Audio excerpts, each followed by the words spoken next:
नमस्कार, आप सभी का बहुत बहुत स्वागत है आयुर्वेद पर आधारित हमारे इस बेहद खास कार्यक्रम स्वस्थ विचार में। मैं हूं आपके साथ आपका साथी विकास। दर्शकों, स्वस्थ विचार एक ऐसा कार्यक्रम है जिसमें आपको तमाम ऐसी जानकारी दी जाती है जो आपकी सेहत, आपकी तंदुरुस्ती के लिए बेहतर होती है। क्योंकि जब भी हम अपने स्वास्थ्य पर ध्यान देने की बात सोचते हैं, कहीं ना कहीं हमारे जहन में ख्याल आता है कि बहुत ज्यादा समय देना होगा, बहुत ज्यादा जद्दोजहद करनी होगी और खान पान का हमें बहुत ज्यादा डाइटिंग करनी होगी। लेकिन ऐसा कुछ नहीं होता। बहुत ज्यादा आपको कुछ भी नहीं करना है। सामान्य तौर पर आपको सावधानियां रखनी है, सामान्य तौर पर ही समय भी अपने शरीर को देना है। तब भी हम अपने शरीर को बेहतर कर सकते हैं, प्रतिरोधक क्षमता को मजबूत कर सकते हैं यदि हम पोषक तत्वों वाला भोजन, जिसे पोषण कहते हैं, जिससे हमारा पोषण होता है, इस तरीके का आहार हम यदि लेते हैं। व्यायाम में, योग में यदि हम समय देते हैं थोड़ा सा सुबह जल्दी उठकर, तो हम अपने शरीर को बहुत अच्छा एक्टिव और ऊर्जावान बना सकते हैं। बीमारियां तभी शुरू होती हैं जब हम लापरवाहियां करते हैं, हम अपने जीवन में, अपनी दिनचर्या में नियमों का पालन नहीं करते हैं और अपने मन के मुताबिक, अपनी सुख सुविधाओं के मुताबिक अपनी दिनचर्या को व्यवस्थित करने का प्रयास करते हैं। तो ऐसे में लाजमी है कि हमें रोग हो ही जाए। बहुत सारे रोग ऐसे हैं जो मौसम के मुताबिक होते हैं। इन्हीं सब तमाम अलग अलग विषयों पर रोजाना इस कार्यक्रम में चर्चा होती है और आप सभी इस कार्यक्रम से जुड़ पाते हैं। दर्शकों, इस कार्यक्रम में जिन विषयों पर चर्चा होती है उन विषयों में हमारा मार्गदर्शन करते हैं जाने माने आयुर्वेद के ज्ञाता गायत्री सिद्ध पंडित श्री लक्ष्मण दास भारद्वाज जी। आइए सबसे पहले गुरु जी का स्वागत करते हैं और कार्यक्रम की शुरुआत करते हैं। गुरु जी नमस्कार। नमस्कार। ये कार्यक्रम आप सभी के लिए है और हम चाहते हैं कि आप इस कार्यक्रम का हिस्सा बने।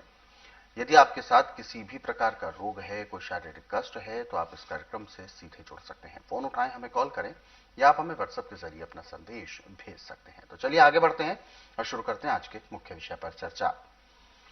गुरु जी, आज के इस अंक में हम कुछ सर्कमस्टांसेस को लेकर बात करने जा रहे हैं कि जैसे जो मच्छर होते हैं, आमतौर पर घरों में मच्छर मिल ही जाते हैं क्योंकि सड़क पर, नालियों में मच्छर उत्पन्न होते हैं। मच्छरों की वजह से मलेरिया बहुत व्यापक स्तर पर फैल जाता है। मलेरिया किस किस तरीके से नुकसान पहुंचाता है, क्या लक्षण है, कैसे व्यक्ति स्वयं पहचाने कि उसको मलेरिया है, डॉक्टर्स के चक्कर ना काटने पड़े, क्या है आपकी राय? देखिए, मलेरिया फरवरी से स्टार्ट हो जाता है। अच्छा। और ऐसे तो 12 महीने होता है, ऐसी बात नहीं है। और ज्यादातर असर करता है ये नवंबर तक। दिसंबर जनवरी का महीना इसमें कम हो जाता है। मच्छर काटेगा, आपने उसकी रोकथाम नहीं की, खून के अंदर इन्फेक्शन होगा, आपको मलेरिया होगा। भयंकर तो बुखार आता है इसमें, शरीर में बहुत बुरी दर्दें होती हैं जी। और मेडिकल साइंस में जाकर कई दिन तक चारपाई पे एड़ियां रगड़नी पड़ती हैं जी।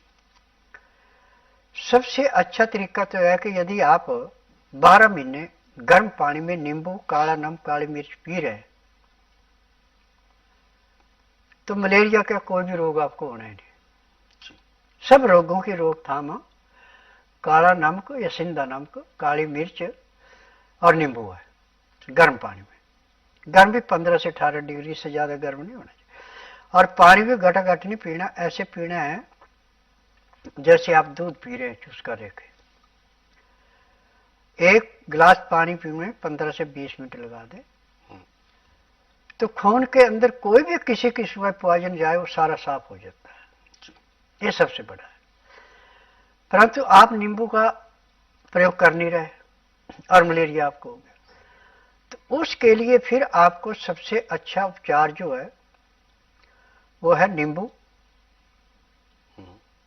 नीम, काली मिर्च और काला नमक। आप इसका काढ़ा बना लें।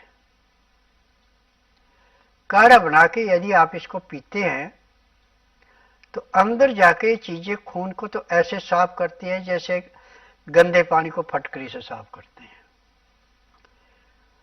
और इसका एक सबसे बड़ा लाभ यह है कि आपके लीवर पे, पैंक्री पे, पित्ते पे, गुर्दे पे, तिल्ली पे, दिल पे किसी किस्म का असर नहीं पड़ने देते। इनकी सबसे ज्यादा सपोर्ट है। और तीसरा सबसे अच्छा उपचार है इसका कि जहां आप रहते हैं वहां मच्छर हैं, तो या तो आप नीम के पत्ते और नींबू का छिलका वहां धुआं कर दे थोड़ी देर, तो जहां तक धुएं का असर होगा वहां तक कोई मच्छर आएगा नहीं। यदि आप ये काम नहीं कर सकते हैं तो नीम का तेल ले आए। जो हिस्सा आपका नंगा है, हाथ पांव नंगे हैं, मुंह पे है, थोड़ा सा तेल लेके उसकी मालिश कर लें। मच्छर आएगा, आपका चक्कर काटेगा, चले जाएगा, काटेगा नहीं जी। नीम के तेल के पास मच्छर नहीं आता। और यदि आपको इन चीजों की सुविधा नहीं है तो फिर आप तुलसी के पत्तों का काढ़ा काली मिर्च मिला के पीना शुरू करें तो भी आपका मलेरिया समाप्त हो जाएगा। स्वास्थ्य विचार में कोई भी रोग स्थायी नहीं है, अस्थायी है सब। और 24 घंटे से ज्यादा इसको टाइम नहीं लगता खत्म करने में, परंतु एक खुराक हर 3 घंटे बाद लेनी पड़ती है जी। तो दर्शकों, ये मच्छरों का जो एक सिलसिला शुरू होता है, यूं तो साल भर रहता है, लेकिन सबसे ज्यादा बहुतायत में जब मच्छर परेशान करना शुरू करते हैं तो ये फरवरी से ये मौसम शुरू होता है, जिसमें मच्छर पनपते भी हैं और हानिकारक नुकसान भी पहुंचाते हैं। लेकिन इनके बावजूद भी हमें अपने जीवन की तमाम उन चुनौतियों को सहर्ष स्वीकार भी करना है और उनको सामना करते हुए हमें रोगों से भी बचना है। तो ऐसे में जैसा कि गुरुजी ने अभी बहुत स्पष्ट और सरल अंदाज में हमें समझाया कि कैसे नीम का तेल लगाने मात्र से मच्छर हमारे नजदीक तो आएंगे लेकिन हमारे त्वचा पर बैठेंगे नहीं, क्योंकि नीम से मच्छरों को एलर्जी भी होती है। ये कुछ छोटे छोटे उपचार हैं जिनको हम कर सकते हैं और खास तौर पर प्रयास ये करें कि मच्छरों को पनपने ही ना दें। मच्छरों को आप पनपने से रोकें। कहीं भी अगर जल भराव हो रहा है आपके घर या आपके घर के आसपास, तो उस जल भराव को कम करें, या कोई ऐसी स्थान जहां पर जल भराव को खत्म नहीं किया जा सकता, उसमें कुछ ऐसे पदार्थ मिलाने होते हैं जिससे कि आप मच्छरों का सफाया कर सकते हैं। अपने घरों में जो कूलर हैं, जो गमले हैं, उनमें बहुत ज्यादा पानी भर कर ना रखें, पानी सड़ना नहीं चाहिए। इस तरीके की छोटी छोटी चीजों को आपको ध्यान रखना है। और जैसा कि गुरुजी ने बताया, धुआं हमें करना है और वो धुएं की वजह से मच्छर हमारे घर से कोसों दूर रहते हैं। आप अपने आप को भी, अपने मोहल्ले को भी आप मलेरिया जैसे घातक रोगों से बचाव कर सकते हैं। हालांकि ऐसे बहुत सारे नुस्खे हैं जिनको आप पढ़ना चाहते हैं तो आप स्वस्थ विचार पुस्तकों के जरिए भी पढ़ सकते हैं। इन पुस्तकों को रोजाना 10 से 15 मिनट भी आप पढ़ते हैं तो अधिकांश रोगों को आप घर बैठे दूर कर सकते हैं। पुस्तकें मंगाने के लिए आपको हेल्पलाइन नंबर्स पर कॉल करना होगा। नंबर आपके टीवी स्क्रीन पर है। गुरुजी, ये तो बात हुई मलेरिया की। मच्छरों के काटने की वजह से बहुत सारे त्वचा रोग भी हो जाते हैं। कभी कभी मच्छरों की वजह से सूजन या दाने भी पड़ने लगते हैं। और खास तौर पर यह होता है बच्चों को, क्योंकि बच्चे जब होते हैं छोटे तो उनको नहीं पता चल पाता, या उसकी काटने की जो एक बात होती है, जो मच्छर काटते हैं, वो एहसास नहीं हो पाता। तो ऐसे में यदि त्वचा में कोई समस्या ऐसी होती भी है तो उसके लिए त्वचा से संबंधित हम क्या उपाय करें? देखिए, यदि आपके पास नीम का तेल है, उसको लगाते हैं तो सारा कुछ खत्म हो जाता है। बच्चों को नीम का तेल की मालिश की? हाँ जी। क्या वो नीम का तेल, क्योंकि दुर्गंध भी आती होगी उससे कुछ? वही तो सबसे बड़ी दवाई है। अच्छा।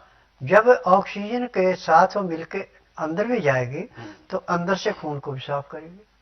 वो उसकी सुगंध भी साफ करती है। हाँ। तो दर्शकों, ये सही में बहुत ज्यादा उपयोगी है हमारे लिए नीम का तेल, और खासतौर पर बच्चों को भी, जिनके घर में नवजात बच्चे हैं या शिशु हैं छोटे, जो कि मच्छरों पर ध्यान नहीं दे पाते अपने खेल कूद में, उनको लेकिन यदि मच्छर काट ले तो वो हानिकारक दुष्प्रभाव छोड़ता है, और ऐसे में नीम का तेल उनको बचाव कर सकता है।